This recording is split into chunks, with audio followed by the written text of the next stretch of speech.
Au départ, c'était un petit atelier qui faisait environ 5 mètres de haut. Et donc cet immeuble formait ce qu'on appelle une dent creuse, c'est-à-dire il était enchâssé entre deux immeubles hauts. L'aspect largeur était un élément important, puisque c'est pour ça qu'on l'a appelé townhouse, c'est-à-dire c'est un peu une maison à la japonaise. Elle fait environ 6 mètres, un peu plus de 6 mètres de large. Donc tout ça, 6 mètres de large, ça vous oblige à essayer de trouver un système de fonctionnement qui prenne en compte cette faible largeur. D'où l'idée d'avoir des baies vitrées les plus grandes possibles et qui soient les plus discrètes possibles d'un point de vue intérieur. C'est qu'on ait l'impression que quand on est à l'intérieur, on est à l'extérieur également. Et ces baies vitrées ont fait l'objet de beaucoup de mises au point techniques, puisqu'en plus, on souhaitait que chaque pièce puisse s'ouvrir complètement. C'est-à-dire qu'en fait, ces baies vitrées puissent disparaître, rentrer dans le mur, et on a l'impression, lorsqu'on est par exemple ici dans la salle à manger, lorsqu'on ouvre complètement la baie vitrée, on a l'impression qu'on est dans un balcon, du moins dans une loggia ouverte sur la Saône. Et après, c'est un projet de façade, c'est-à-dire qu'un immeuble, je dirais, classique de la Croix-Rousse, il y a des fenêtres qui ont une certaine proportion, assez verticale. Toute l'idée du projet a été déjà de reprendre la proportion de ces fenêtres verticales. C'est-à-dire la proportion de la grande baie vitrée reprend exactement cette proportion-là. Ensuite, tout a été fait pour justement magnifier cette verticalité, c'est-à-dire par des éléments, par la porte double hauteur, par cette grande baie vitrée, on est vraiment dans l'élancement par rapport aux bâtiments qui sont à côté. Et ensuite, c'est de retrouver certaines horizontales qui reprennent un peu les balcons d'ornementation que l'on a à côté.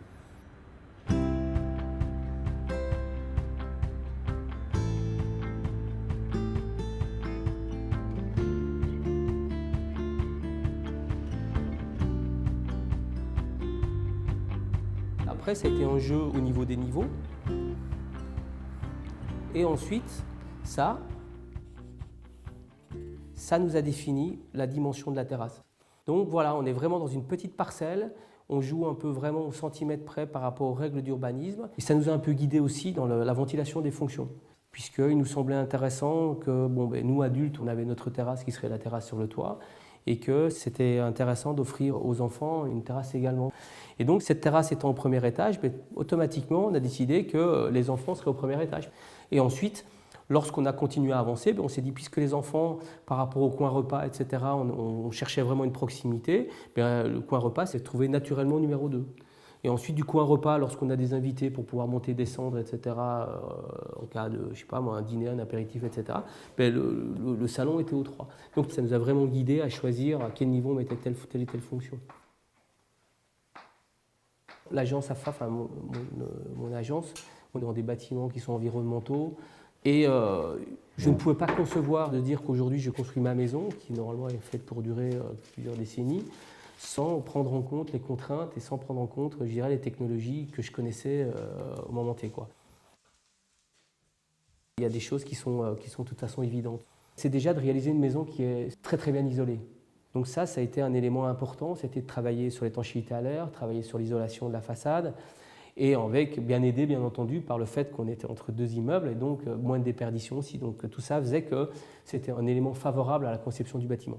Et après, c'est le contrôle solaire, cette fameuse baie vitrée qui fait environ 4,50 m par 8,50 m de haut, je crois, de mémoire. Elle a la particularité d'être orientée sud-sud-ouest.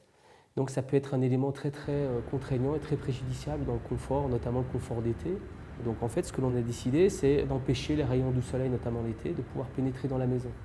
Et en fait, c'est un système qui est piloté automatiquement. Ce système de régulation a deux positions, une position d'été qui vous protège, et par contre, la position d'hiver, je dirais la fermeture est beaucoup plus lente. C'est-à-dire qu'il considère que ces rayons peuvent être très bénéfiques et peuvent permettre de chauffer la maison. Donc je dirais que lorsque vous avez un peu dompté ce contrôle solaire, ça devient un élément très utile.